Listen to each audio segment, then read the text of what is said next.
Episode 1. My name is George Thompson and I am 62 years old. This is a true story of what happened to me in September of 1994.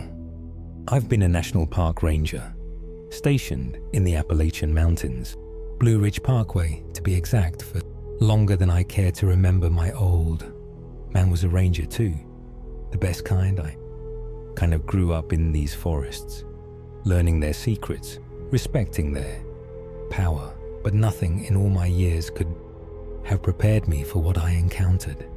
That fall, it started subtly, barely noticeable, like a shift in the breeze. Rangers began reporting hikers going missing, no bodies, no signs of struggle. They just vanished off the trails. At first, we blamed it on folks getting lost or disoriented. It happens sometimes, especially with city folk who underestimate the wilderness, but deep down I felt there was something more, like a chill wind coming from a place you couldn't see. Then came the stories from other rangers. Out on night patrol, they'd claim to hear footsteps in the underbrush when they were out alone, feel like they were being followed despite the silence. One older guy named Flynn even said he swore he saw eyes, big glowing yellow eyes, peering back at him from the tree line, disappearing in a blink. The higher ups laughed it off stress.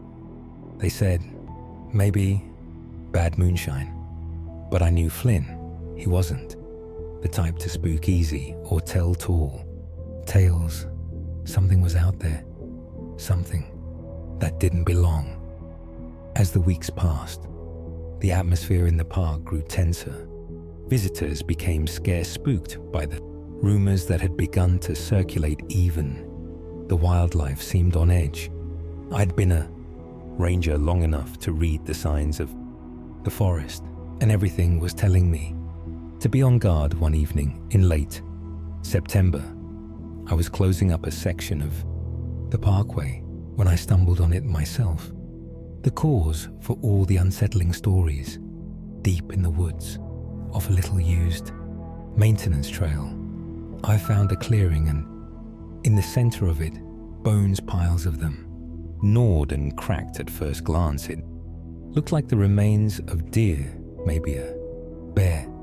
But as I got closer, my blood ran. Cold mixed in were bones too big, too oddly shaped to be just animals, and scattered amongst the animal remains, torn bits of clothing, a mangled backpack. My heart pounded in my chest. This wasn't natural, not normal at all. I'd seen plenty of predator kills in my time, but nothing like this. The sheer volume of bones, the way they were arranged, it was almost ritualistic, right? Then my radio crackled with Flynn's voice. Panicked. He said he was out on the trail, said he saw the thing that was making those eyes. Then the audio cut out, leaving nothing but static. I ran. Every instinct told me to go back, get help. But Flynn had been like family to me, and my gut said he was in trouble. Night was falling fast as I followed the trail towards the spot he radioed in from. The forest was unnaturally quiet. No chirping of insects, no rustling of small animals. It was as if the entire woods were holding its breath. The only sound was my own heavy breathing and the crunch of leaves under my boots as I reached the edge of the woods, peering into an overgrown meadow. I saw it in the waning light. It stood there. The creature, I couldn't make out all the details, but the sheer scale of it was enough to make my knees wobble. It was close to 10 feet tall, covered in matted fur that shimmered silver in the moonlight. Its arms were like tree trunks, its hands tipped with claws that ripped into the earth, and the head that was the worst, a mix of wolf and man, twisted and wrong, with yellow eyes blazing like hellfire. For a heartbeat, we just stood there, frozen. Then it let out a roar that echoed through the mountains, the raw sound of fury and hunger. Flynn cried out from somewhere in the meadow, his voice filled with pain and terror that snapped me into action. I charged forward, yelling, trying to draw the creature away from wherever Flynn was.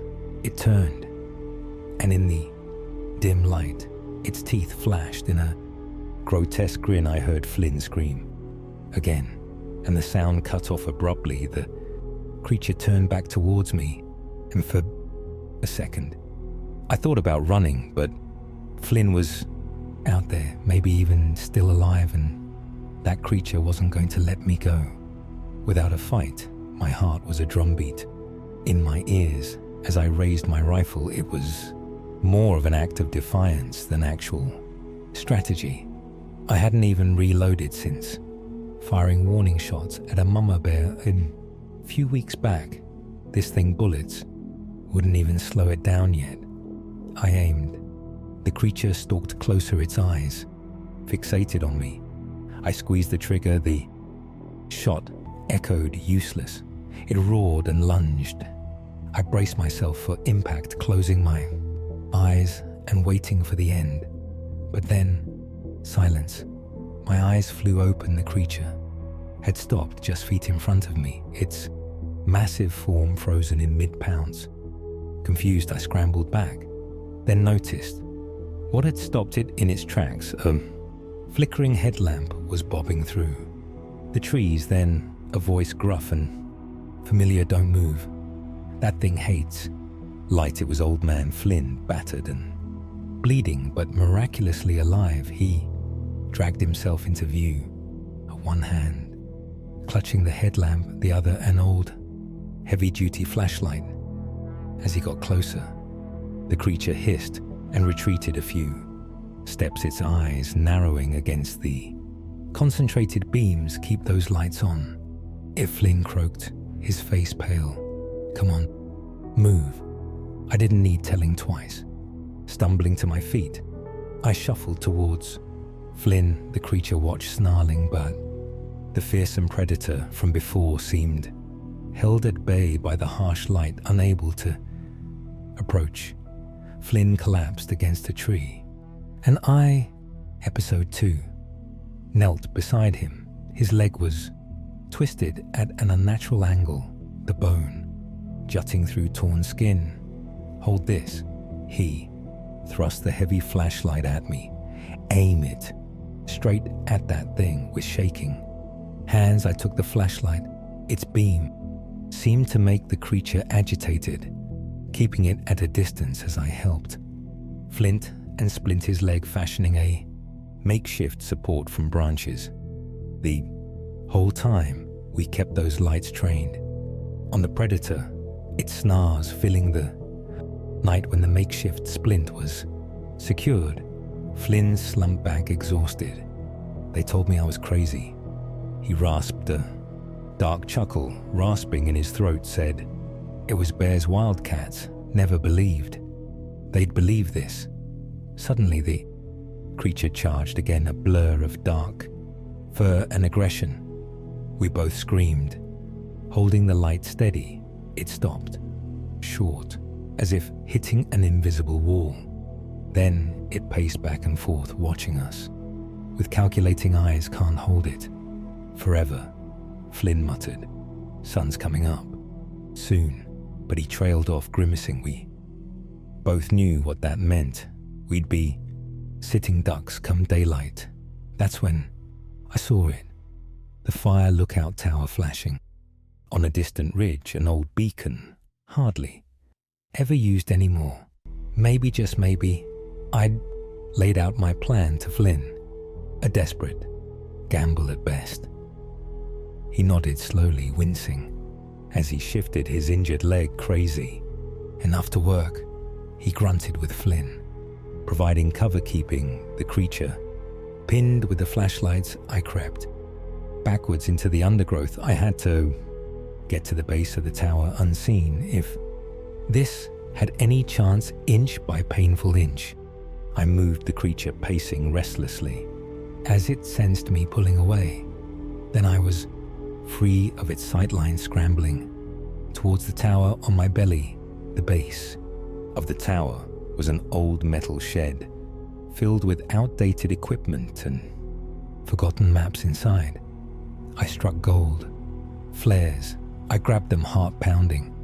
Then began the terrifying climb up the narrow ladder of the tower. The creature must have sensed the change of elevation, because it roared in frustration, scrabbling against the base of the tower. As I reached the top, I secured myself, hardened my throat, and fumbled with the flare. Flickering crimson light sparked to life, and with a prayer, I hurled it.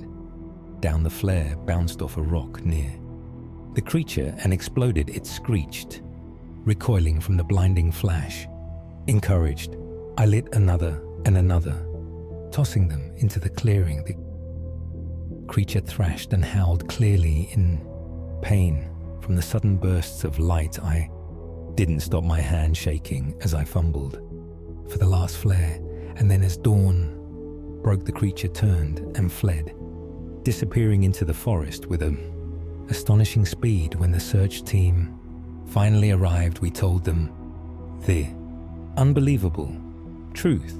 They found footprints larger than any bear. The clearing littered with bones. Whatever that creature was, it was still out there. The aftermath was a blur.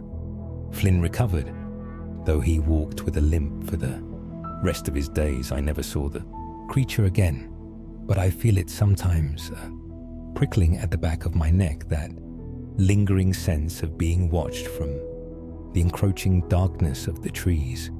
We got transferred, both of us. I moved on, got a desk job pushing paper instead of patrolling trails. Safer, they said, maybe, but sometimes in the dead quiet of my office, I swear I can smell the rankness of the woods, hear the echoing roar, and feel the heat of those burning yellow eyes fixed on me in the deep unending dark. The official report chalked it up to a rogue bear, maybe rabid, but Flynn and we know the truth.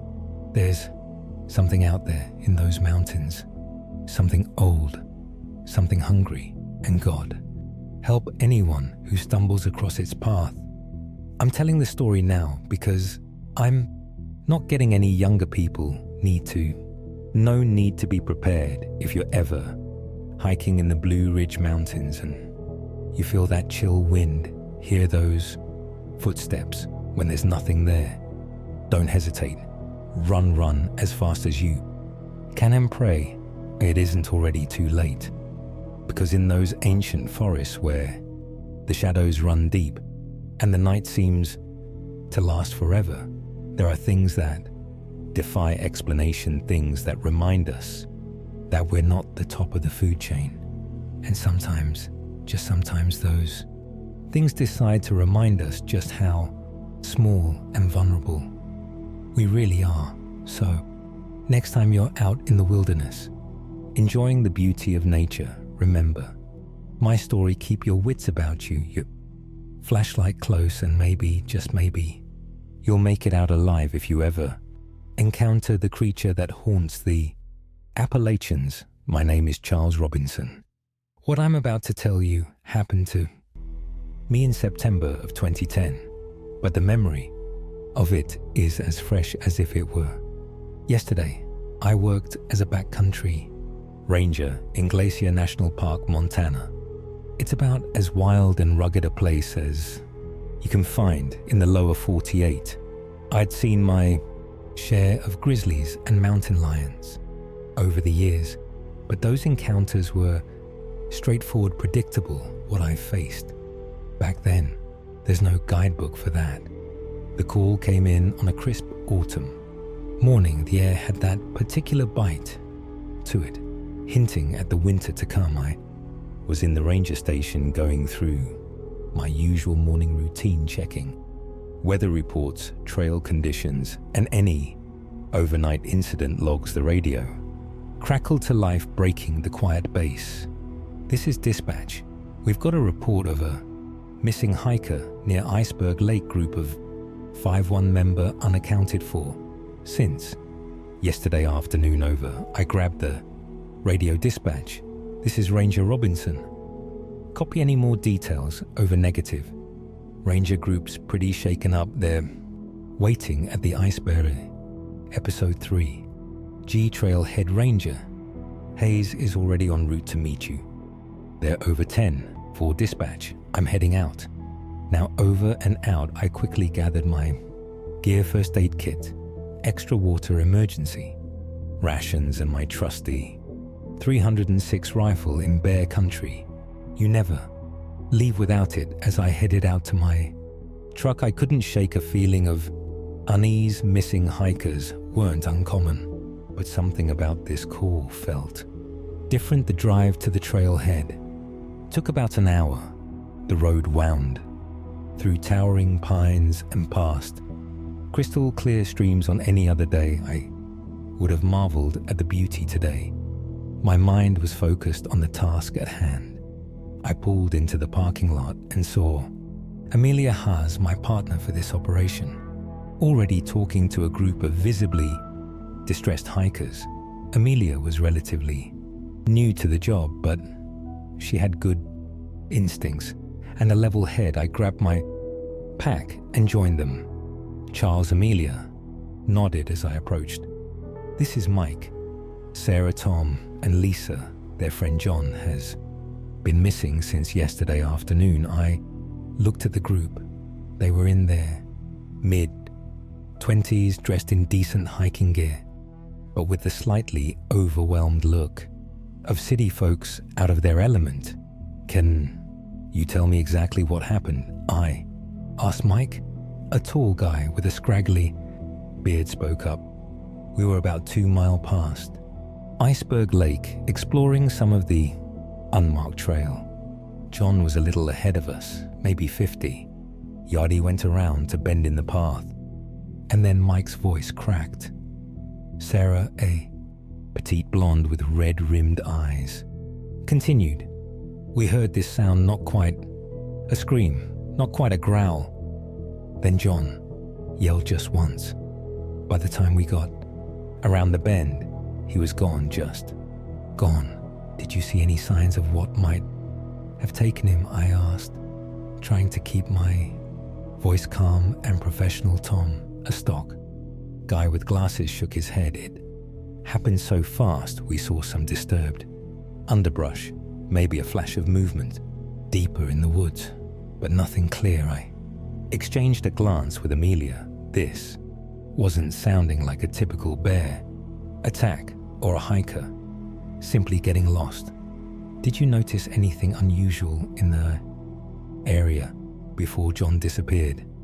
Any strange noises, smells, tracks? The group looked at each other uneasily.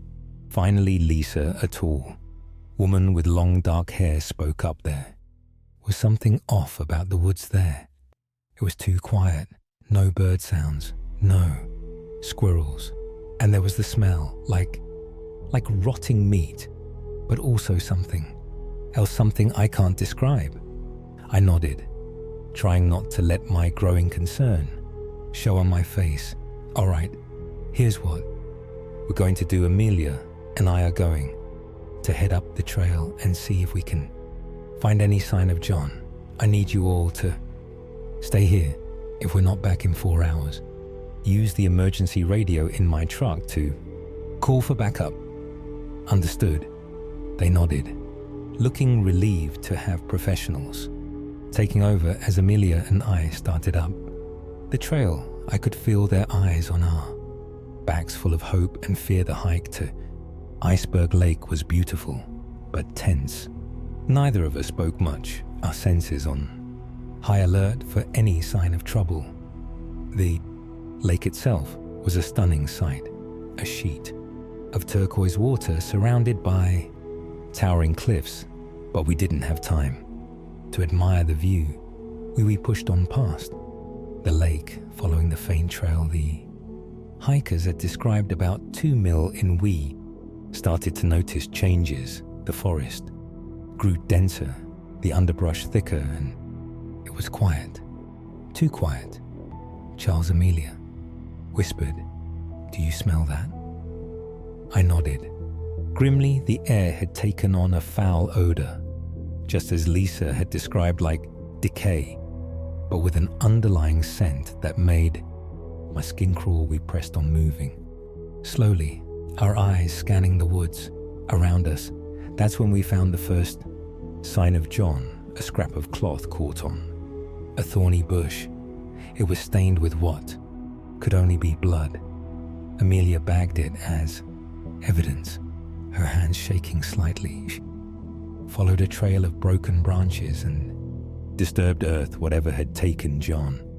It was big, and it hadn't been subtle about its passage. The trail led us deeper into the woods, away from any marked paths. As the day wore on, the forest seemed to close in around us.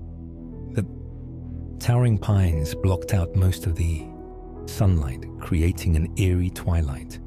Every shadow seemed to move, every rustle of leaves made us jump. "Charles, Amelia," said, her voice tense, "what do you think we're dealing with here? This doesn't feel like any animal attack I've ever seen." I shook my head. "I don't know, Amelia. In all my years as a ranger, I've never seen anything like this. But whatever it is, we need to find it before it hurts anyone else." We pushed on the sense of wrongness, growing with each step. The smell was getting stronger, and now there was something else. A sound just at the edge of hearing, like breathing but wrong. Too deep, too rhythmic for any animal. I knew as we rounded a bend in our makeshift trail, we came upon a clearing.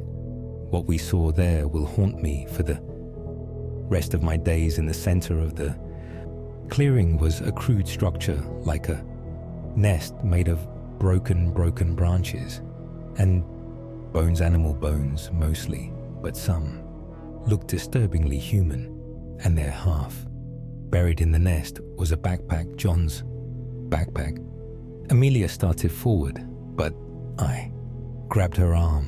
"Wait," I whispered, "look at the edge of the clearing, half hidden in the shadows was something. It was tall, much taller than a man, with limbs that seemed too long, too jointed. Its skin was a mottled grey-green, like the moss on the tree around us, and its eyes, God, its eyes, they glowed a sickly yellow-green in the gloom, fixed right on us for a moment.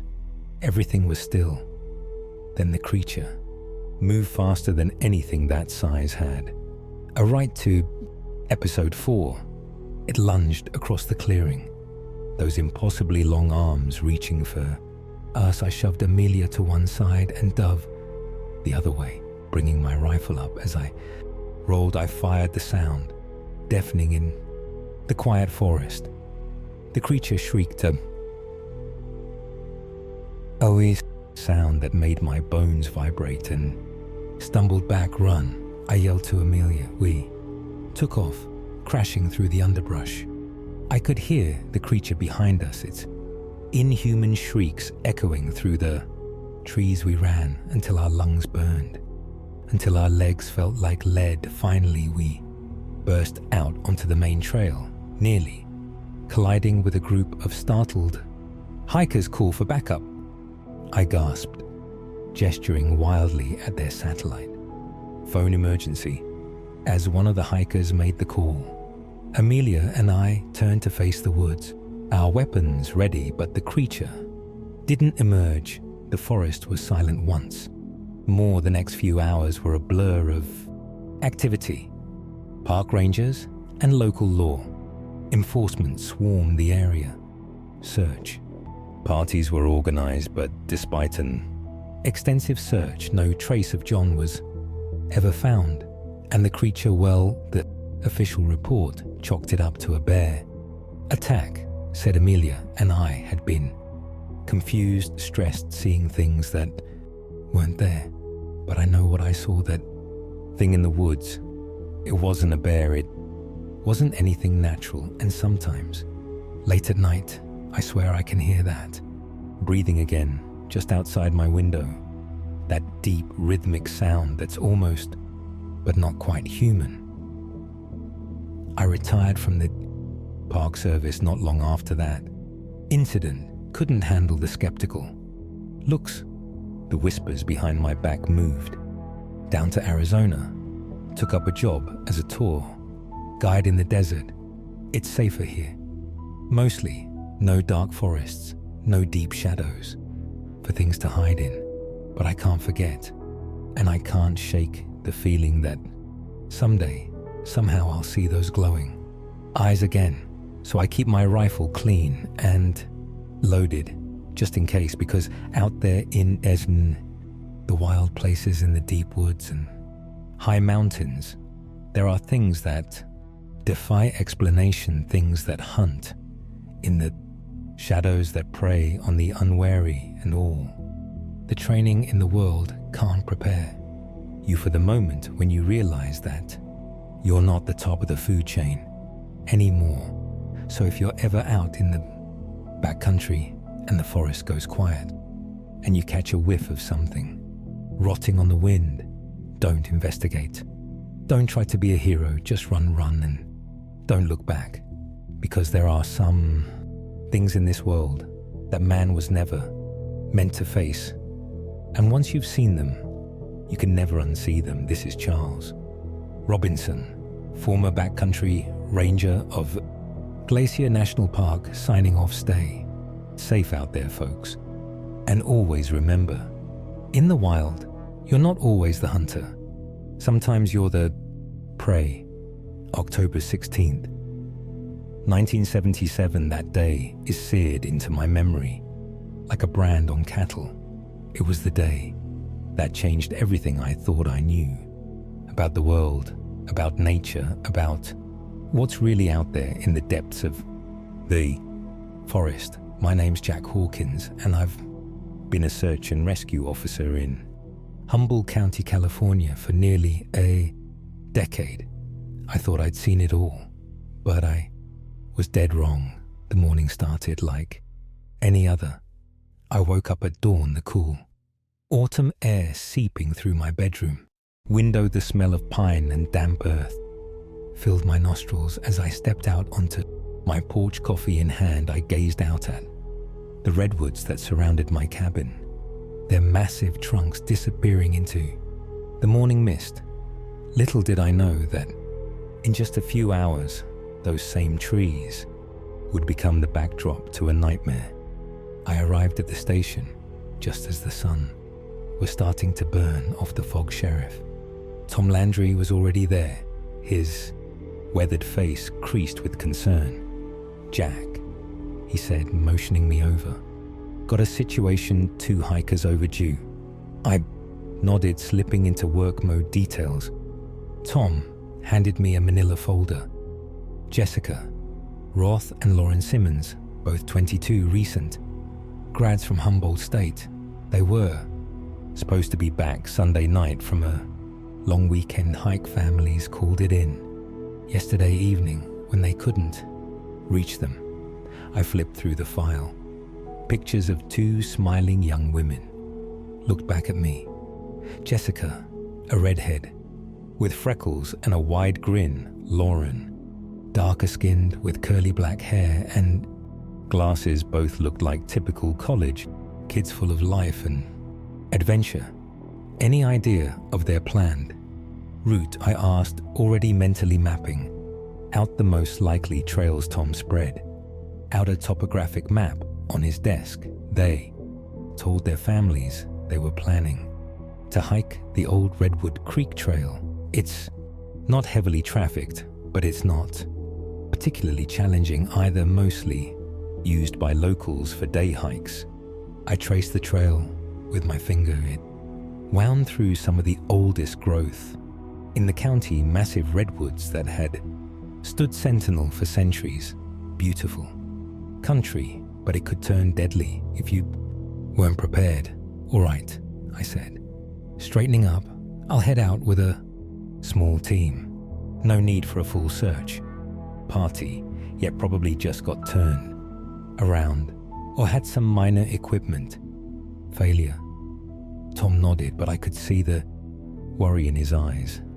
We both knew that in our line of work, hope for the best, but prepare for the worst was more than just a saying. I gathered my gear backpack with first aid supplies, extra water high, energy rations, and a handheld radio. I clipped my sidearm to my belt. Standard procedure. Though I'd rarely had cause to use it on rescue operations. As I was heading out, I bumped into Dave Erickson and Beth Cho, two of our most experienced volunteer Siyunidor members. Hey, Jack, Dave called out, heard about the missing hikers, need an extra set of hands. I sized them up. Dave was in his mid-30s, episode 5, stocky and strong from years of working as a logger. Beth, a few years younger, was wiry and quick with keen eyes that didn't miss much. Both had been on dozens of searches with me over the years. Could use the help. I admitted. Grab your gear and meet me at the trailhead in 30. They nodded and headed off to prep. I climbed into my beat-up Ford Bronco, the engine growling to life as I turned the key. As I pulled out of the station, I couldn't shake a nagging feeling in the pit of my stomach.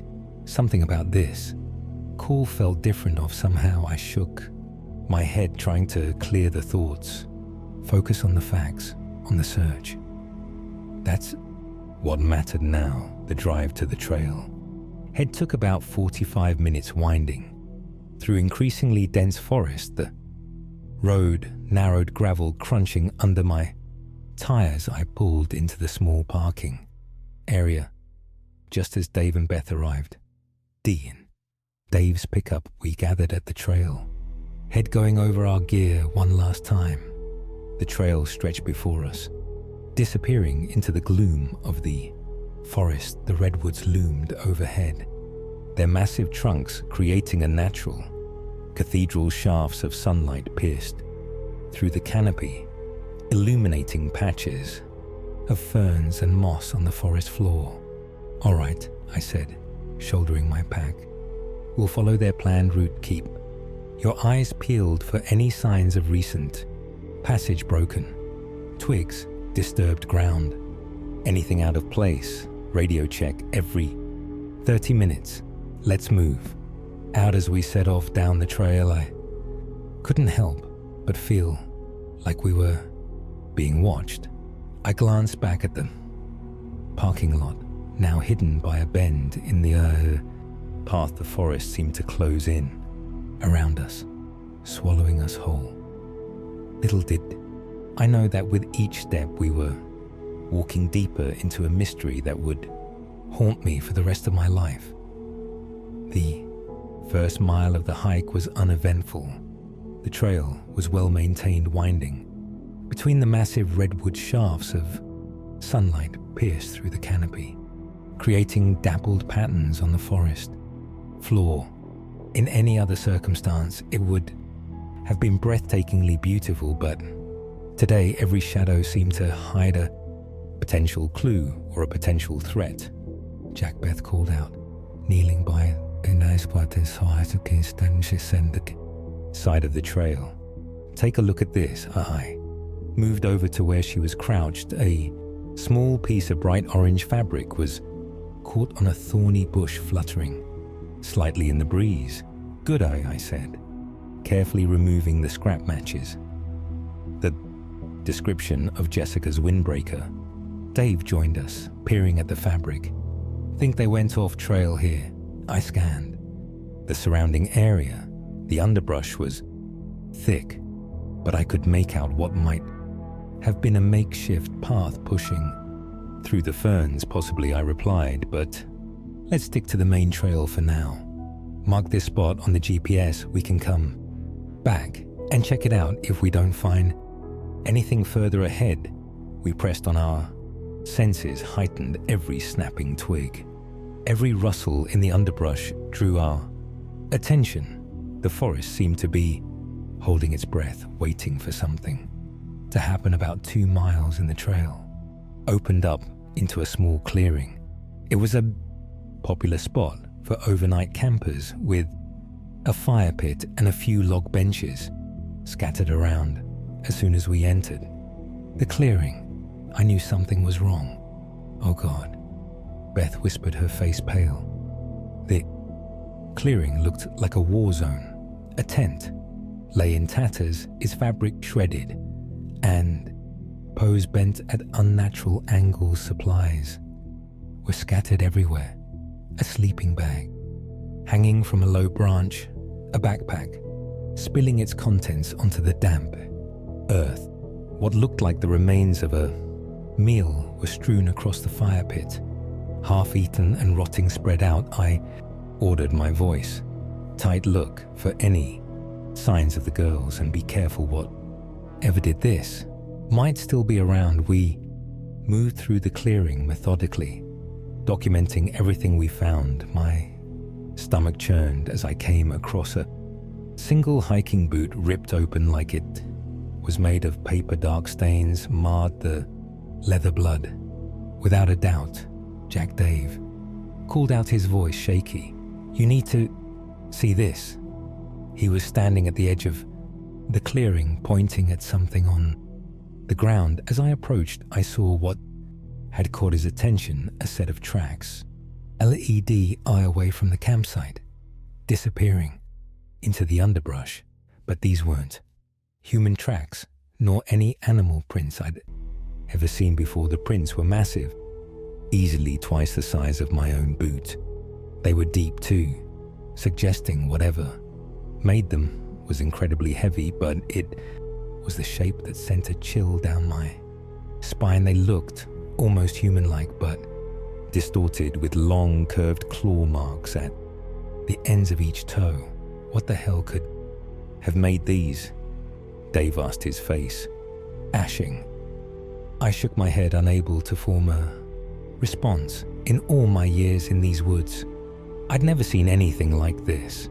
My mind raced through possibilities: a bear attacked, some kind of large cat, but deep down I knew these tracks belonged to something else entirely.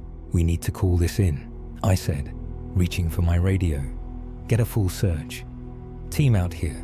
Maybe bring in some wildlife experts." As I raised the radio to my lips, a sound echoed through the clearing. It started low, almost below the threshold of hearing, then rose to a piercing shriek that set my teeth on edge.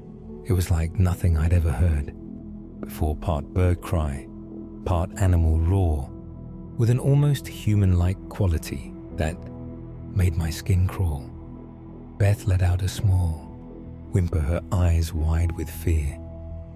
Dave had his rifle up, scanning the tree line. I felt frozen in place, my heart pounding in my chest. Then, as suddenly as it had started, the sound cut off. The sigh that followed was deafening. "We need to move." Episode 6. I said, my voice barely above a whisper now. We gathered our gear quickly, eyes darting to the shadows between the trees. As we prepared to leave the clearing, I caught movement out of the corner of my eye, high up in the canopy. Something dark and massive shifted, branches creaking under its weight. "Run," I hissed, and we took off down the trail. The forest blurred around us as we ran, branches whipping at our faces. I could hear Beth's ragged breathing behind me, Dave's heavy footfalls to my right, but over it all I heard something else, the sound of something big moving through the trees, keeping pace with us effortlessly. We burst out of the forest onto an old logging road. Gasping for air, I fumbled with my radio, finally managing to get a signal. "This is Officer Hawkins," I panted into the mic. "We need immediate backup at the Redwood Creek Trail. Head possible. Animal attack. 2 hikers missing. Send everything you've got." As I lowered the radio, I caught Dave's eye The look on his face mirrored what I was feeling, a mix of fear, confusion, and the sinking realization that we were in way over our heads. The sun was setting, painting the sky in shades of orange and purple as darkness began to fall. I couldn't shake the feeling that our ordeal was far from over. Whatever was out there in those woods, whatever had destroyed that campsite and left those impossible tracks, it was still out there, and somehow I knew it was watching us, waiting for its moment to strike. The wait for backup felt like an eternity. We huddled on the logging road, eyes scanning the tree line, jumping at every sound. The forest had gone eerily quiet, as if holding its breath. Even the usual evening chorus of birds and insects was absent, leaving only the whisper of wind through the redwoods. "What do you think it was, Beth?" asked her voice, barely above a whisper. Shook my head. "I don't know. In all my years out here, I've never seen anything like those tracks." Dave was pacing, his rifle held tight against his chest. "Could it be a bear? Maybe one that's sick or injured. No bear I've ever seen moves like that," I replied. "And that sound, that wasn't any animal. I know." The crackle of the radio made us all jump. "Officer Hawkins, this is Deputy Collins. We're about 15 minutes out. What's your situation?" I brought the radio to my lips. "We're holding position on the old logging road, about 2 miles in from the trailhead. No visual on the missing hikers, but we found their campsite. It's bad, Collins. Something tore it apart." "Understood," came the reply. "Sit tight. We're coming in hot." As I lowered the radio, a twig snapped in the forest to our left. We all whirled toward the sound. Dave, raising his rifle. "Did you see that?" Beth hissed, pointing into the gloom. At first I saw nothing. Then a shadow moved between the trees, something big, much bigger than a person. It seemed to flow through the undergrowth, more liquid than solid. "Get behind me," I ordered, drawing my sidearm. The shape paused at the edge of the road, partially hidden by a massive redwood. In the fading light, I could make out a hulking form, easily 9 feet tall. Thick, dark fur covered its body, not brown like a bear's, but a deep, oily black that seemed to absorb what little light remained. Then it stepped into full view, and I felt my breath catch in my throat. Its limbs were too long, too powerful, ending in hands, if you could call them that, tipped with claws like butcher hooks, but it was the face that froze the blood in my veins.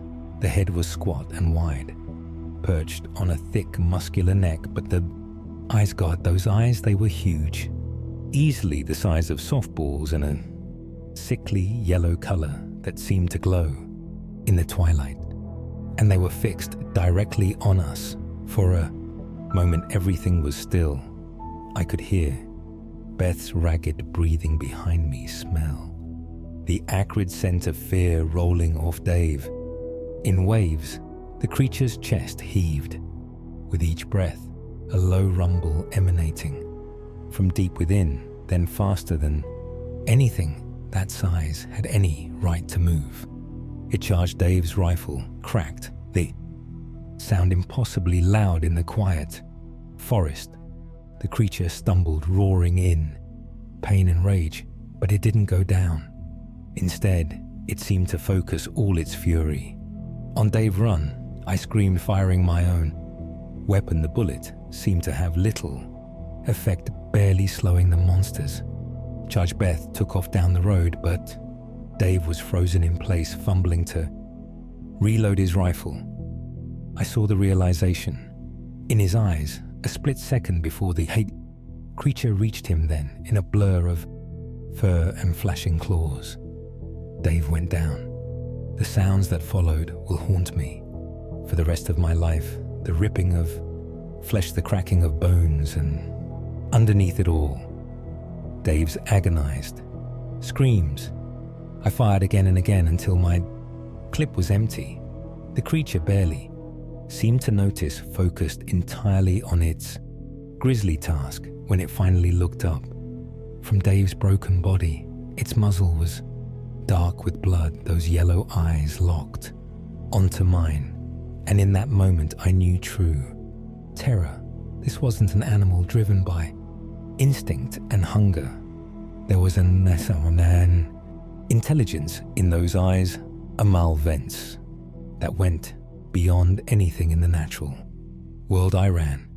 God help me, I ran and didn't look back. I could hear it behind me, its heavy footfalls shaking the ground, the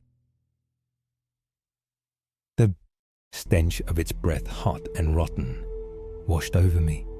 I knew I couldn't outrun. It knew that any second those claws would tear into my back. Then, miraculously, I heard sirens in the distance. Blue and red lights flashed. Through the trees, the creature let out a frustrated roar and veered off into the forest, disappearing as quickly as it had appeared. I Style 2's Episode 7 embled onto the road just as the first police cruiser pulled up. Deputy Collins leaped out, his face pale in the flashing lights. Jack, what the hell happened? Where are the others? I couldn't speak. My legs gave out and I collapsed to the ground. The last thing I remember before passing out was the taste of blood in my mouth and the lingering image of those terrible yellow eyes. I woke up in the hospital, the steady beep of a heart monitor filling the room. My body ached all over and my throat felt raw as if I'd been screaming. For hours maybe, I had been sheriffy. Landry was there, his face grim. Jack, he said softly, "How are you feeling?" I tried to sit up, wincing at the pain. What happened? Where's Beth and Dave? The look on Tom's face told me everything. Needed to know. We found Beth about a mile down the road. He said, "She's shaken up, but physically okay." Dave, I'm sorry. Jack, there wasn't anything left to save. The memories came flooding back. The destroyed campsite, those impossible tracks, and that thing, that monster that had torn Dave apart like he was made of paper. The hikers, I asked, though I already knew the answer. Tom shook his head slowly. No sign of them, Jack. We've had search teams combing the area for days, found some of their gear scattered around, but nothing else. I closed my eyes, feeling a wave of nausea wash over me. Those poor girls, and Dave, God, Dave. His face flashed in my mind, the look of terror in his eyes. Just before Jack, Tom said, his voice gentle but firm, "I need you to tell me exactly what happened out there." I took a deep breath, trying to organize my thoughts. How could I possibly explain what we'd seen? What would happen if I told the truth? Would they think I was crazy? Hell, maybe was crazy. It was an animal attack, I said finally, the lie tasting bitter on my tongue. Some kind of bear, maybe biggest damn thing I've ever seen. It came out of nowhere, took Dave down. Before we could, my voice cracked and I couldn't continue. Tom put a hand on my shoulder, his face a mask of sympathy and barely concealed doubt. "All right, Jack," he said, "get some rest. We'll talk more later." As he left the room, I knew he didn't believe me. How could he? But I also knew I could never tell him the truth. Who would believe that some creature, something that shouldn't exist, was out there in those woods? The next few weeks passed in a blur. I was released from the hospital, but I couldn't bring myself to go back to work, the nightmares came. Every night Dave screams those yellow eyes, the feeling of being hunted through. Endless dark. Forrest Beth came to see me once we sat on my porch, staring out at the redwoods, not speaking. What was there to say?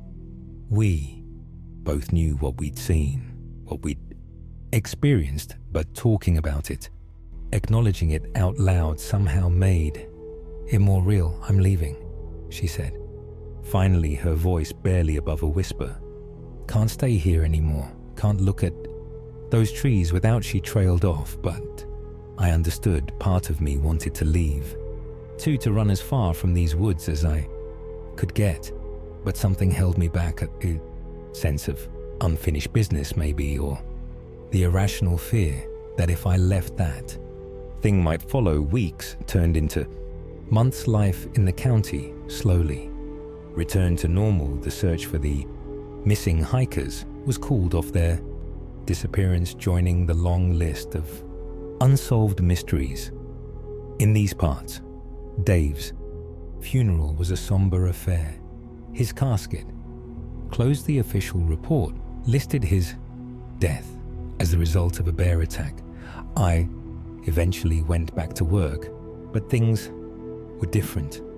I couldn't shake the feeling of being watched. Whenever I ventured into the forest, every shadow held potential danger. Every unexpected sound sent my heart racing. My colleagues noticed the change in me, the newfound jumpiness, the way I'd sometimes trail off mid-sentence, lost in thought. It was almost a year later when it happened. Again, another missing hiker, another destroyed campsite. I was first on the scene, and as soon as I saw those familiar your tracks in the soft earth, I knew it was back. I stood there, frozen, as my radio crackled with calls for backup. In that moment, I made a decision. I couldn't let what happened to Dave, to those girls, happen to anyone else. I had to end this one way or another. I unclipped my radio and set it on a nearby stump. Then, with nothing but my sidearm and the clothes on my back, I set off into the deepening gloom of the forest. The trees seemed to close in around me, branches reaching out like grasping fingers. But for the first time in months, I felt a strange sense of calm. As the last rays of sunlight faded, I heard it, that low rumbling growl that had haunted my dreams for so long. I turned slowly, and there it was. Those yellow eyes gleamed in the darkness, filled with a terrible intelligence. All right, you bastard, I whispered, raising my gun. Let's finish this. The creature let out a roar that shook the very ground. Found and charged in that moment, surrounded by the ancient redwoods that had seen so much over the centuries, faced my nightmare head on what happened next. Well, that's a story for another time. But I will say this: there are things in this world that defy explanation, things that lurk in the shadows of our so-called civilization. And sometimes when the night is dark and the wind whispers through the trees, I swear I can still hear that unearthly howl echoing through the redwoods. So if you ever find yourself in the forests of Humboldt County, stick to the trails, and if you hear something moving in the undergrowth, something too big to be a deer or a bee, Episode 8, Run, and don't look back, because there are some things in this world that man was never meant to face. My name is Ryan Morales, and I'm about to tell you a story that will change the way you see the world. It's not a tale for the faint of heart, but it's one that needs to be told. This is my account of the events that unfolded on July 22nd, 2001, deep in the heart of the Great Smoky Mountains. I was 28 years old then, born and raised in the rolling hills of Tennessee. My blood ran thick with the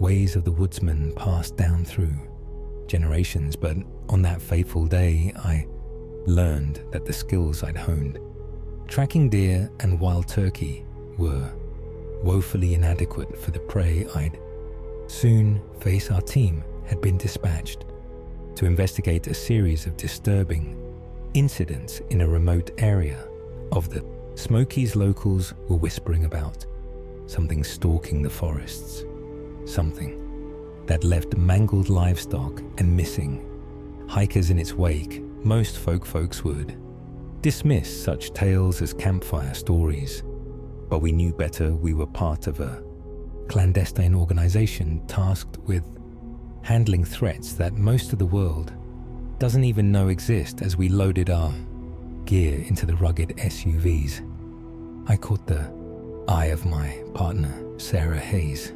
She gave me a grim nod, her fingers unconsciously brushing the stock of her rifle. "You ready for this, Morales?"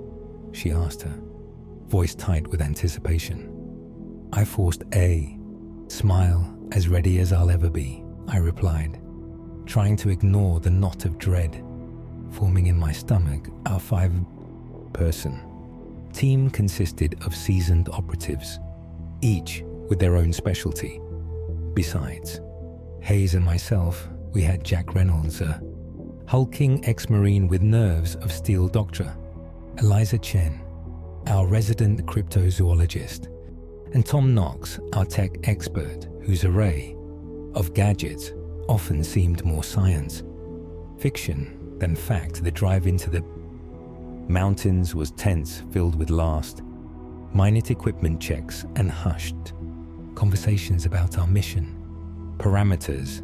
As we climbed higher into the misty peaks, the modern world fell away, replaced by an ancient landscape that seemed to harbor secrets in every shadow.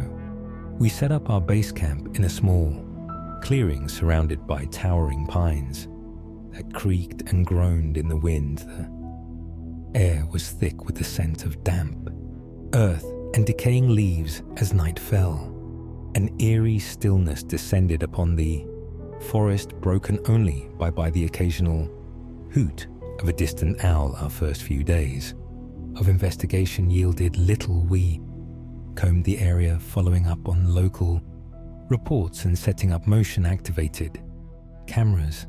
The nights were the worst, filled with strange noises that set our nerves on edge.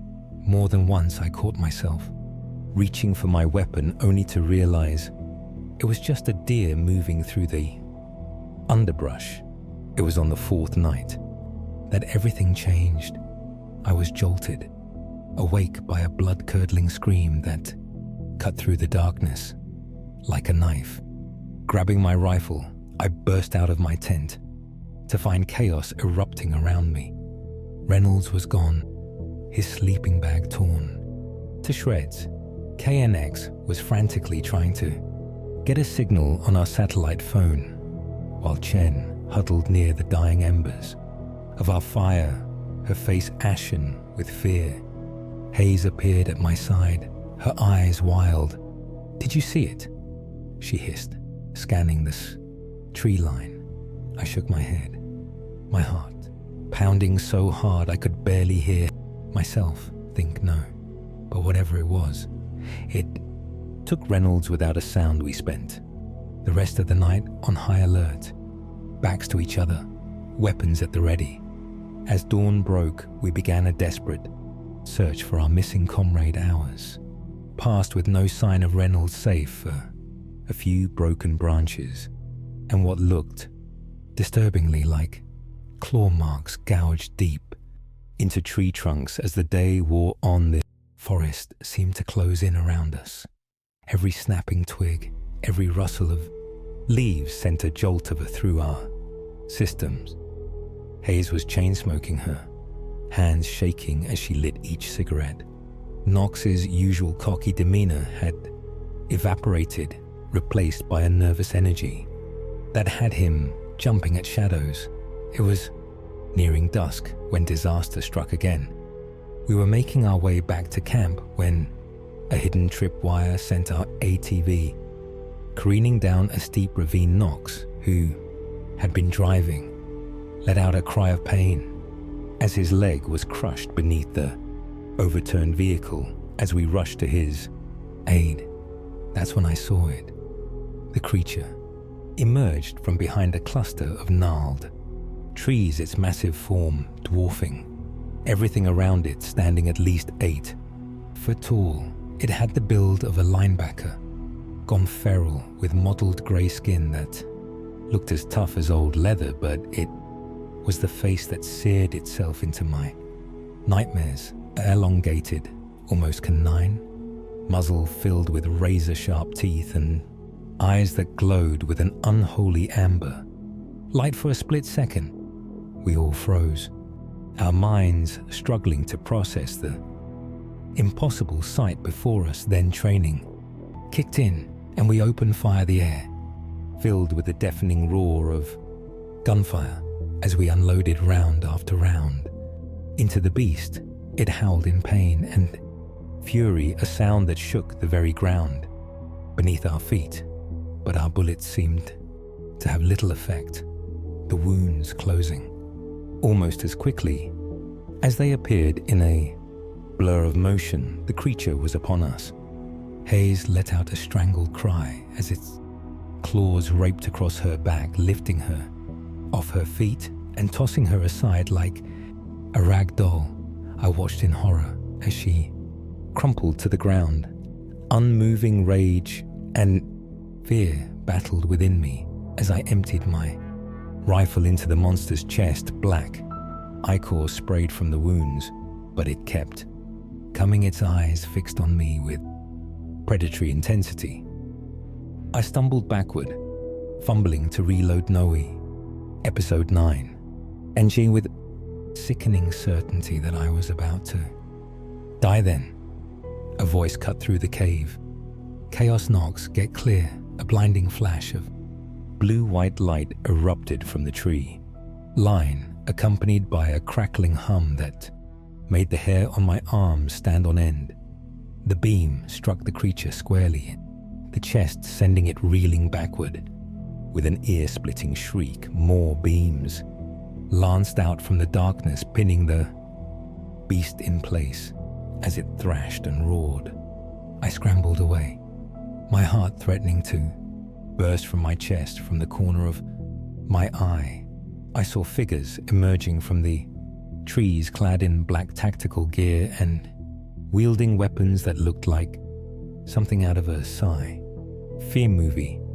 The creature made one last desperate lunge before collapsing to the ground, its unnatural vitality finally spent.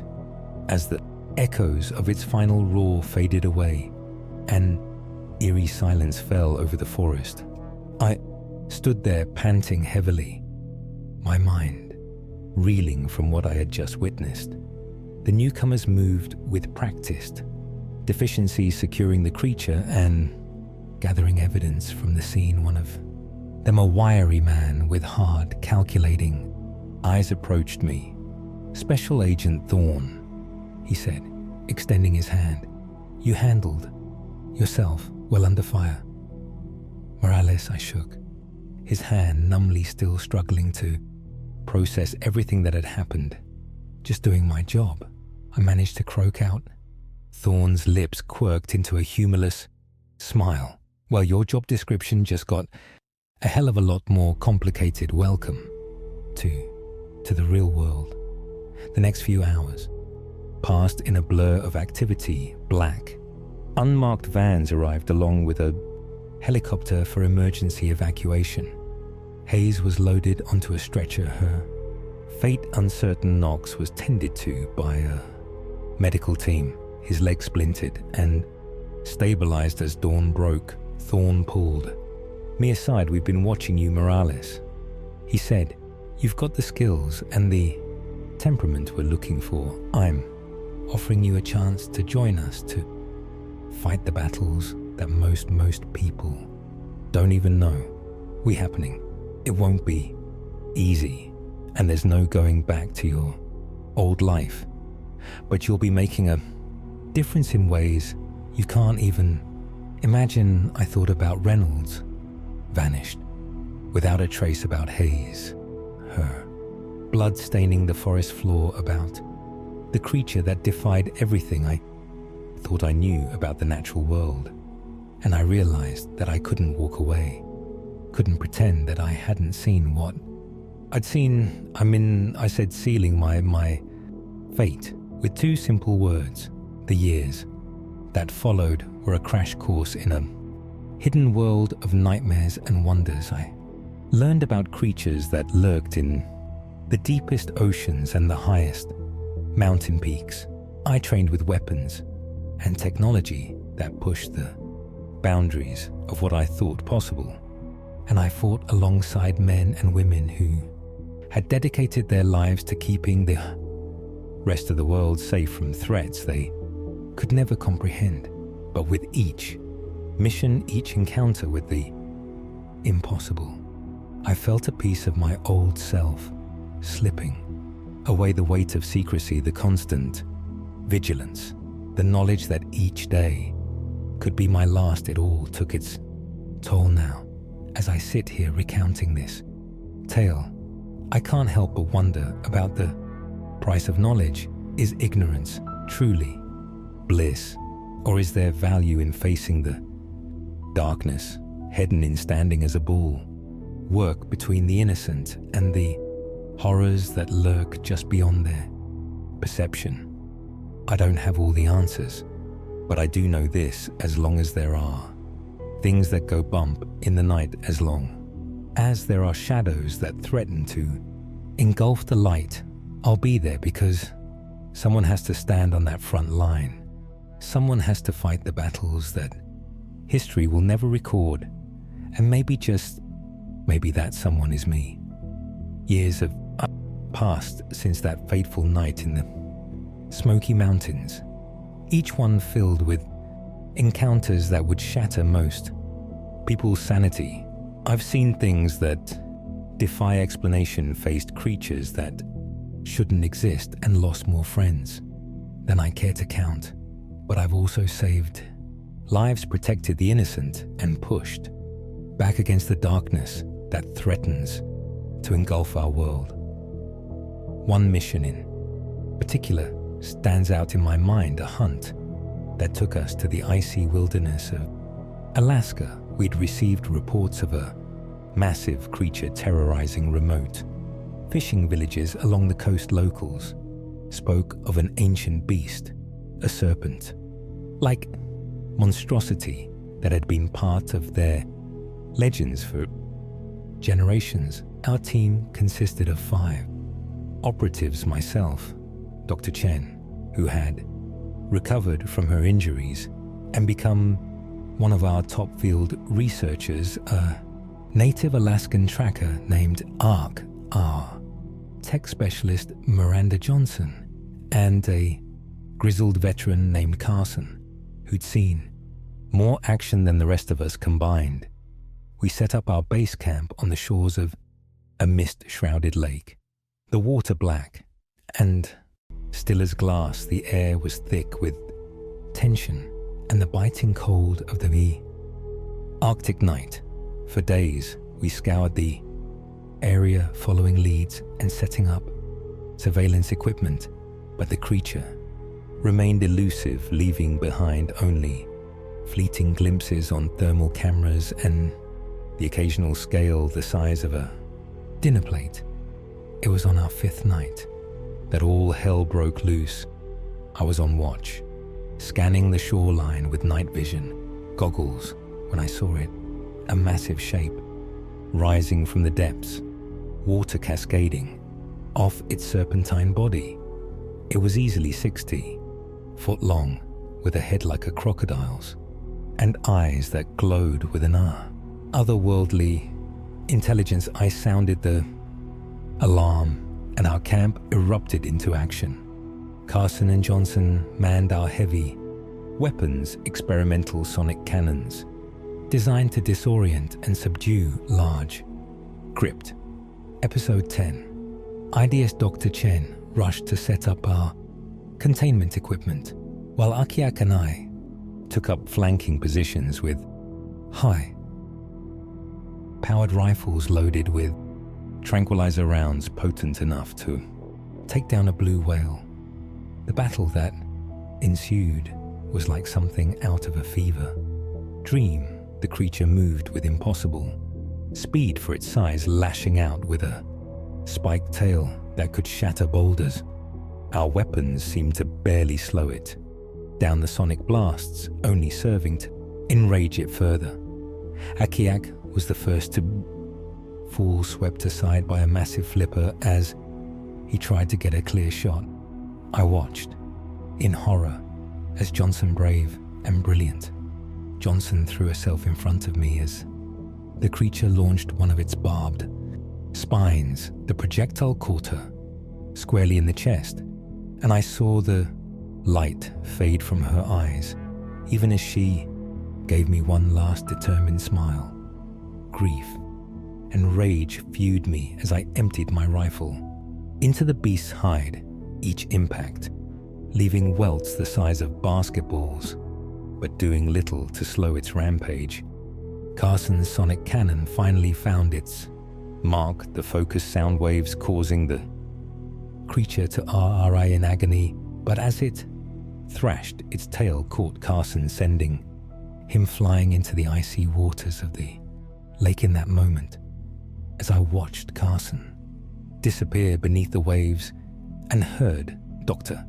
Chen's desperate calls for backup, I made a decision that would haunt me for years to come. I grabbed Johnson's fallen sonic cannon, cranked it to maximum power, and fired directly at the lake itself. The effect was catastrophic. The water surface seemed to explode, sending shock waves rippling through the air as the creature let out a deafening shriek of pain and fury before plunging back into the depths, leaving behind a churning maelstrom of froth and blood. As silence fell over the battlefield, I rushed to the water's edge, searching desperately for any sign of Carson, but the lake had become his tomb, its dark waters hiding whatever fate had befallen him. In the aftermath, as we tended to our wounded and mourned our dead, I couldn't shake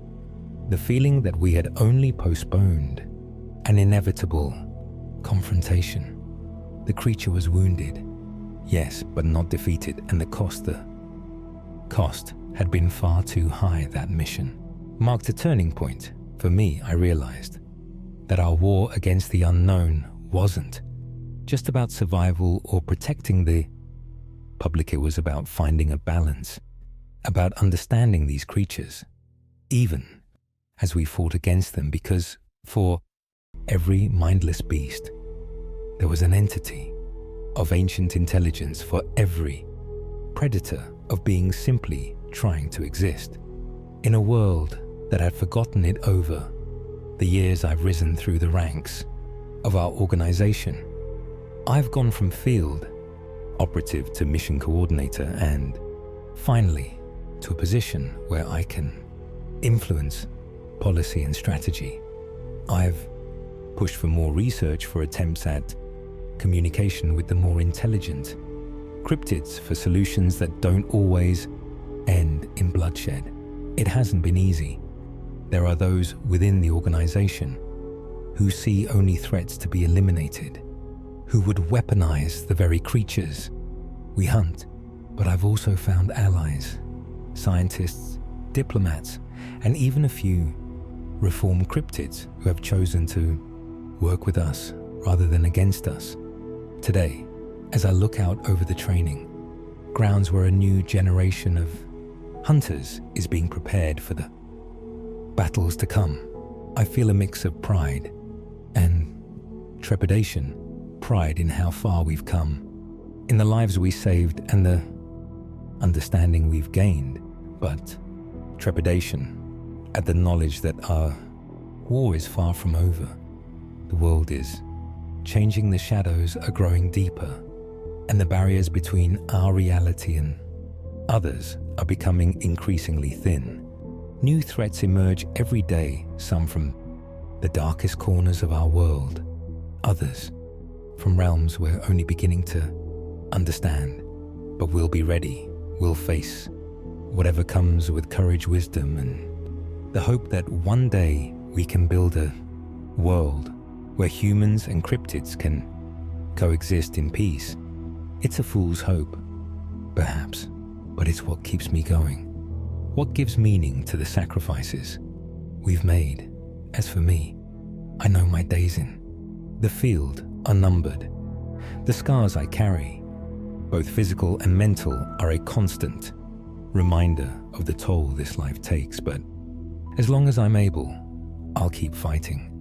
I'll keep pushing for a better way, because someone has to stand on that line between light and darkness, between the known and the unimaginable. And that someone, well, that someone is still me. The call came in just as I was about to clock out for the day. A kid gone, missing in Whispering Pines National Forest. Parents were those new age, free-range types, the kind that lets their kids wander off like feral cats said. Their boy Lucas had become obsessed with some abandoned fire lookout tower deep in the woods. Figures, my name's Alex Reeves. I've been with search and rescue for the US Forest Service going on 15 years now. In that time, I've seen it all. Lost hikers, reckless thrill seekers, the occasional animal attack. But this had my gut churning from the get-go. We rolled out just as the sun was dipping below the tree line, painting the sky in shades of orange and purple. My team consisted of 2 other rangers, Sarah, Chenna Level, headed veteran with a knack for tracking, and Mike Donovan, a eager rookie with more enthusiasm than experience. The kids' parents met us at the trailhead. Mom a nervous wreck, Dad trying to mask his fear with an air of authority. They handed me a picture of Lucas, scrawny kid about 10 years old, with ears that stuck out like jug handles and a bowl cut that screamed Mom's handiwork. And episode 11, a thing remarkable about him, and that's what set my teeth on edge. In my experience, when an ordinary kid vanishes without a trace, it rarely ends. Well, Whispering Pines is old growth, forest thick with towering redwoods and dense underbrush. As we started up the main trail, the fading light seemed to get swallowed by the canopy above. Sarah called out Lucas's name, and that songy voice they teach you in training, the one that's supposed to sound nonsense, threatening, but always makes my skin crawled. I hung back, my eyes scanning the deepening shadows. The weight of my Remington 870 shotgun was a comforting presence on my shoulder. I've learned the hard way not to let hope cloud my judgment in situations like these. Night fell fast, like someone had thrown a heavy blanket over the world. We switched on our flashlights, the beams cutting through the darkness. Like knives, the forest seemed to come alive around us, every rustle of leaves, every snapping twig amplified in the stillness.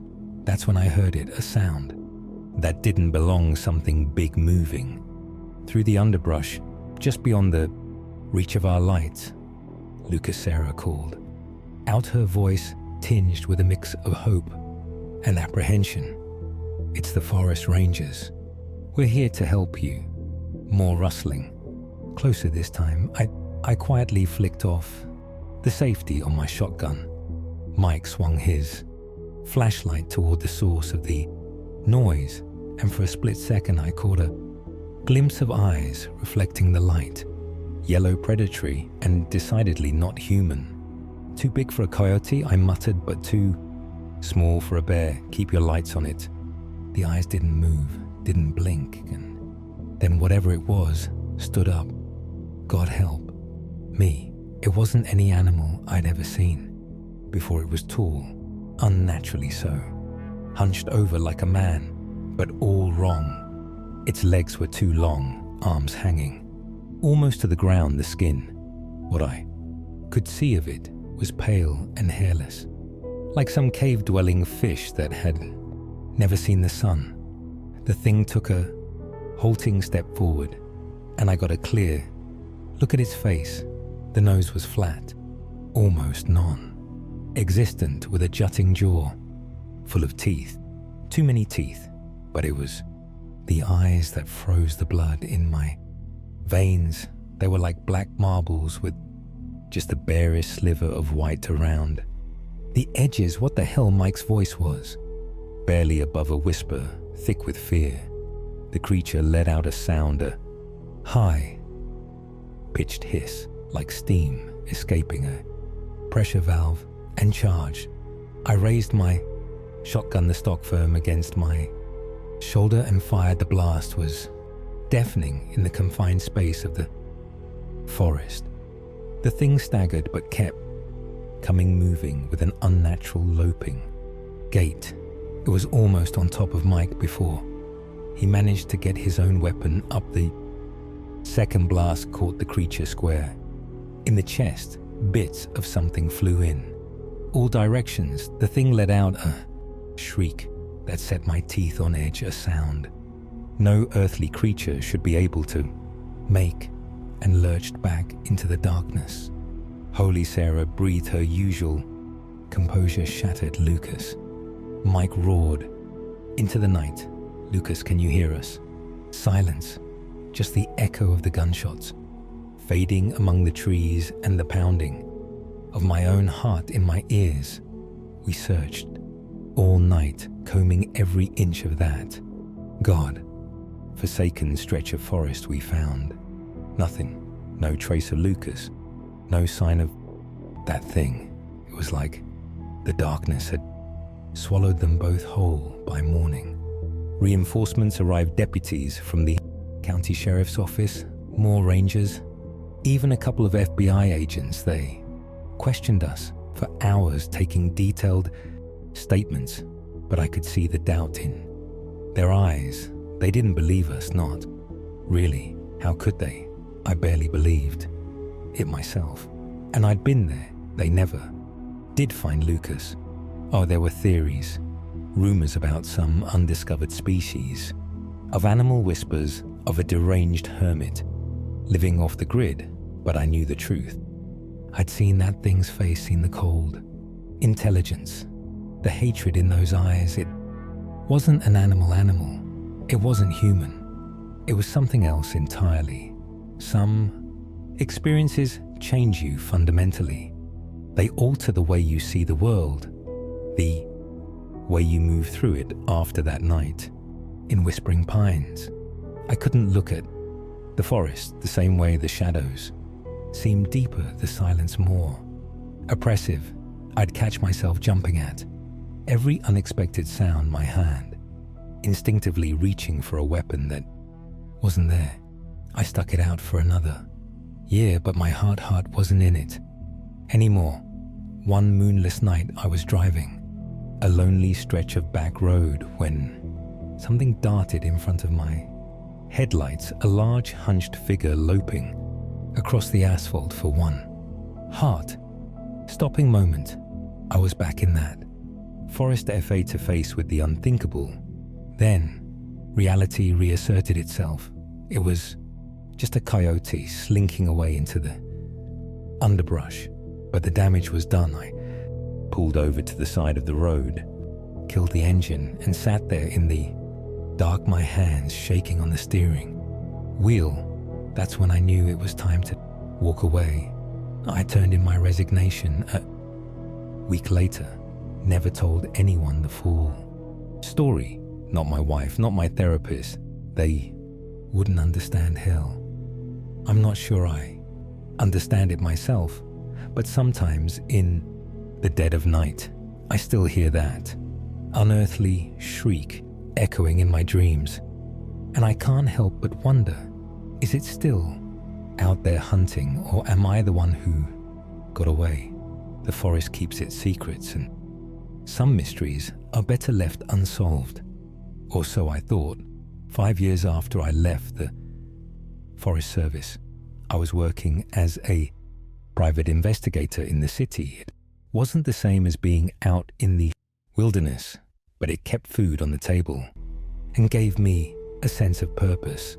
I, episode 12, specialized in missing persons cases. Maybe it was my way of atoning for Lucas, the boy we never found. It was a crisp autumn morning when she walked into my office, mid-40s well, dressed with the kind of haunted look in her eyes that I knew all too well. She introduced herself as Emily Thornton, Mr. Reeves. She said, her voice barely above her whisper, "I need your help. It's about my daughter Abigail. She's gone. Missing." I felt a familiar knot forming in my stomach. "I'm sorry to hear that, Mrs. Thornton. When and where did this happen?" She hesitated, twisting a tissue in her hands. 3 days ago. We were camping and Whispering Pines National Forest. The world seemed to tilt on its axis. Whispering Pines.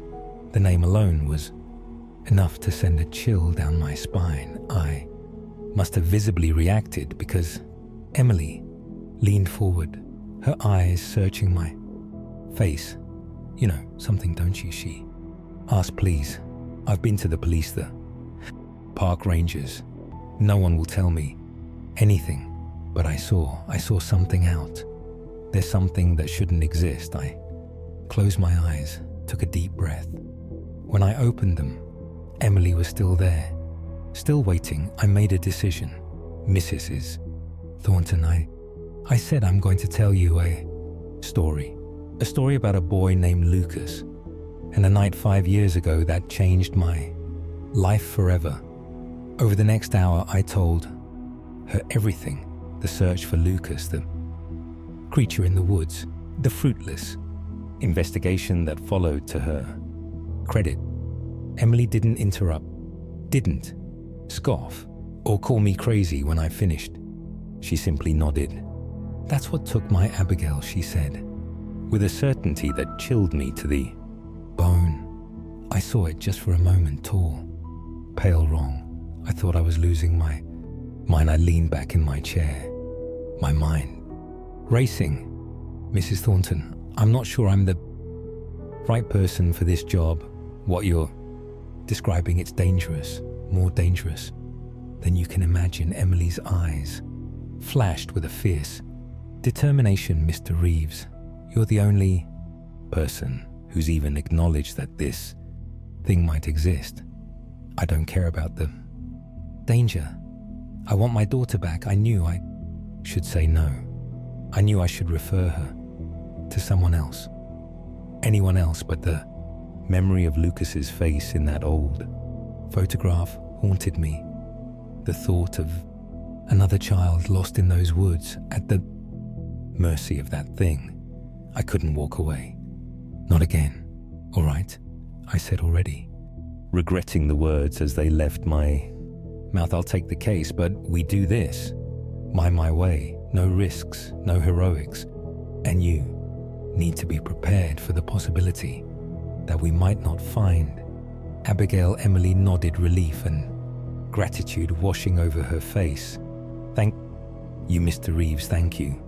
As she left my office, I pulled open my bottom desk drawer. Inside, nestled in a bed of old papers, was my old service revolver. I hadn't touched it in years, but my hand closed around the grip like it was yesterday. I had a lot of preparations to make equipment, to gather contacts, to call, but first I needed to make a pilgrimage to the place where it all began. The next morning found me standing at the edge of Whispering Pines National Forest. The trees loomed before me, ancient and indifferent. Somewhere in those depths a monster lurked, and I was about to walk right back into its lair. as I shouldered my pack and took my first step onto the trail, it occurred to me, maybe I wasn't hunting this thing. Maybe all these years it had been waiting for me to return.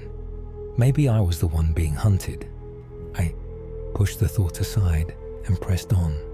Whatever awaited me in the heart of Whispering Pines, I was determined to face it for Abigail, for Lucas, and for the parts of myself I'd left behind in these woods. 5 years ago, the forest swallowed me whole, and my journey into darkness began. The first few days of the search were uneventful, almost disappointingly so. I retraced the steps from 5 years ago, visited the site where we'd encountered the creature. Nothing, no signs of Abigail, no strange tracks, no eerie feelings of being watched, just the quiet, indifferent forest. Emily had insisted on coming along despite my objections. She was tougher than she looked, keeping up with my pace and never complaining about the long hours or rough conditions. But I could see the toll it was taking on her, the hope in her eyes dimming a little more each day. On the fourth night, as we sat around a small campfire, Emily finally broke her silence. "Tell me about Lucas," she said softly, "the boy from your story. What was he like?" I poked at the fire with a stick, watching the sparks rise into the night sky. I never knew him. Not really, just a picture in a worried parent's description. But he seemed ordinary, the kind of kid you'd see in any suburban neighborhood, ride his bike or playing video games. Emily nodded, her eyes distant.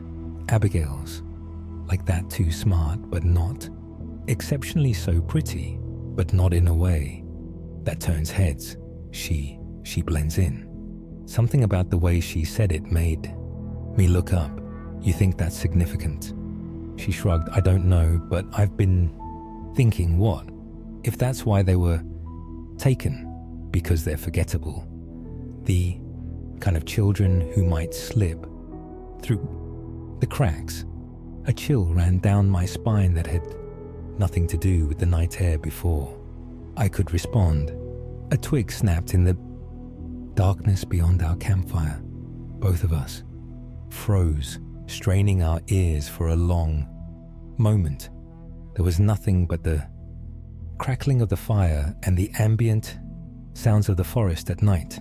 Then we heard it, a low guttural sound somewhere between a growl and that steam hiss I remembered from years ago. I was on my feet in an instant, my revolver in hand. "Get behind me," I hissed to Emily. She, episode 13, complied without a word, her eyes wide with fear. And was that anticipation? The sound came again, closer. This time I swept my flashlight in a wide arc, the beam cutting through the inky blackness between the trees. For a split second I caught a glimpse of something pale and elongated darting between two massive trunks. "Hello," I called out, trying to keep my voice steady. "We're armed. Identify yourself." Silence complete and absolute. Even the normal nighttime sounds of the forest had ceased, as if every living thing was holding its breath. Then from directly behind us came a voice that turned my blood to ice. "Moi daddy, is that you?" It was a child's voice, high and sweet, but there was something off about it, hollow, that made my skin crawl. "Wow," Emily gasped, spinning around Abigail. She cried, "Abby, honey, is that you?" I grabbed her arm before she could run off into the darkness. "Wait," I warned, "something's not right." The voice came again, this time from our left. "Why did you leave me, Mommy?" "Don't you love me anymore?" Emily struggled against my grip. "Let me go." "That's my daughter." I held firm. "Mrs. Thornton, listen to me. That's not Abigail. Whatever's out there, it's trying to lure us away from the fire, away from safety. As if to prove my point, the voice shifted again, now coming from the right. But this time it had changed deeper, raspier, with an undercurrent of malice that made my hair stand on end. "Alex, Reeves," it growled, "the one who got away. Did you miss me?" I raised my gun, my hands shaking slightly. "Show yourself," I demanded. A low chuckle echoed through the trees, seeming to come from everywhere and nowhere at once. "All in good time, Alex, all in good time, but first a little game you have until dawn to find the girl. If you don't, well, let's just say she'll have some company in the dark." The voice faded, leaving behind a silence so profound it was almost deafening. Emily sagged against me, her face pale in the firelight. What was that?" she whispered.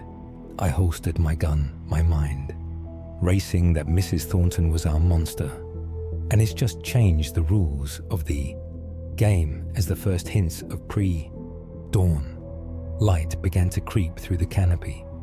We frantically searched the area around our campsite, as every shadow, every hollow tree, every dense patch of underbrush was scrutinized. But Abigail, if she was even here, remained frustratingly out of reach. Emily's desperation grew with each passing minute. "We have to find her," she cried, her voice hurrah from hours of calling her daughter's name. It said, "We only have until dawn." I was about to respond when something caught my eye.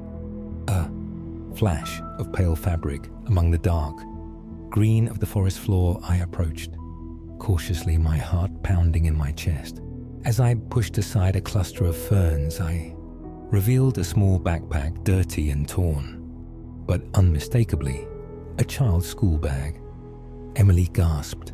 "That's Abby's, she had it with her when I held up a hand, silencing her there in the soft earth.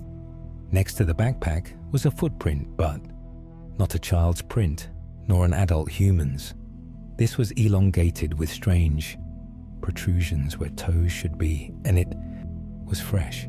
"We're close," I whispered, "very close, but we need to be careful. This thing is smart and is playing with us." As if in response to my words, a high-pitched giggle echoed through the trees, followed by the sound of something large moving quickly through the underbrush. Without thinking, I took off. After it, Emily closed on my heels. We crashed through the forest branches, whipping at our faces, roots threatening to trip us with every step. The sounds always seemed just ahead, leading us deeper and deeper into uncharted territory. As we ran, the trees began to thin out, and I realized with a start that we were approaching the edge of a cliff. Suddenly, the noises stopped. We skidded to a halt at the cliff's edge. Panting heavily before us stretched a vast canyon, its far side obscured by tendrils of mist in the early morning light, and there perched precariously on a narrow ledge about 20 feet below us was a small figure. Abigail. Emily screamed. Lurching forward, I grabbed her just in time, pulling her back from the edge. The figure turned, and I felt my blood run cold. It looked like Abigail, same size, same long, dark hair, but something was off. Its movements were too fluid, too precise, and its eyes were solid, black, reflecting the growing dawn like polished obsidian. "Well done," it said in a voice that was an unsettling mix of child and adult, human and other. "You found me, but the question is, what are you willing to do to save her?" As it spoke, the thing's form seemed to ripple and shift. One moment it was Abigail, the next it was the pale, elongated creature I remembered from 5 years ago. Back and forth it flickered as if it couldn't decide which form to settle on. "Where is my daughter Emily?" demanded her voice, shaking with a Mixture of fear and rage, the creature tilted its head, an eerily human gesture. Closer than you think, and further than you can imagine. She's in the in-between, just like all the others, Lucas says. Hello, by the way. I felt like I'd been punched in the gut. Lucas, he's alive. A sound that might have been a laugh escaped the creature's lipless mouth. Alive, dead. Such limited concepts, you humans. Have they exist in a place beyond your understanding? But they can be returned for a price, name it, Emily said. Immediately, I tried to caution, but she shrugged off my hand. Whatever it is, I'll pay it. Just give me back my daughter. The creature's form solidified, settling into its true nightmarish shape it stood to. Its full height, easily 7 feet tall. Episode 14. Its limbs bent at unnatural angles when it smiled. Rows of needle-sharp teeth gleamed in the growing light. The price, it said slowly, savoring each word, is a life for a life. One of you stays, and the girl goes free. Decide quickly. The dawn is almost here. Emily stepped forward. Without hesitation, take me. Let Abigail go. No, I shouted, grabbing her arm. You don't know what you're agreeing to this thing. It's not to be trusted. The creature's grin widened. Wise words, Alex Reeves. But what other choice do you have? The sun rises, and with it your chance slips away. I looked at Emily, saw the determination in her eyes. Then I thought of Lucas, of all the children who had vanished in these woods over the years of the nightmares that had haunted me since that night 5 years ago. In that moment, I made a decision that would change everything. Take me, I said, my voice steadier than I felt. I'm the one you've been waiting for, aren't I ever? Since I escaped that night, take me and let both Abigail and Emily go. The creature's eyes widened slightly, the first sign of surprise I'd seen from it. Interesting, it mused, very interesting. Are you sure about this? Alex, there's no coming back from where I'll take you. I swallowed hard, then nodded. I'm sure, but I want to see Abigail first. Prove to me she's alive and unharmed. For a long moment, the creature regarded me silently. Then, with a gesture that was almost gentle, it reached into the mist swirling around the ledge. When his hand emerged, it was holding the limp form of a young girl. Abby, Emily cried, surging forward. The creature held up its other hand, stopping her in her tracks. Not yet, it said. The exchange must be made properly. It turned its unsettling gaze back to me. Come, Alex Reeves, your journey into the in-between begins now. As I stepped toward the edge of the cliff, time seemed to slow. I heard Emily's anguished cry, felt the cold mist curling around my ankles. The creature reached out its free hand, those impossibly long fingers beckoning. Just before I took that final step, I turned to Emily. Get Abigail out of here, I said, and tell the world what happened. Make them believe. Then I clasped the creature's hand, felt a jolt of otherworldly cold race up my arm as the world began to fade around me. I saw Abigail's eyes flutter open. The last thing I heard before the mist consumed me was her confused voice. Mummy, where am I? And then nothing, or perhaps everything. I found myself in a place beyond description. A realm where reality bent and twisted like a living thing, and I wasn't alone. All around me, I sensed the presence of others, lost souls trapped between worlds somewhere in this impossible space. Lucas was waiting. My hunt wasn't over. It had only just begun. As for Emily and Abigail, I like to think they made it out of whispering pines. alive that they told their story, even if no one believed them, and maybe they'll inspire someone else to look deeper into the shadows, to question the things that lurk at the edges of our world, because the monsters are real, and sometimes the only way to fight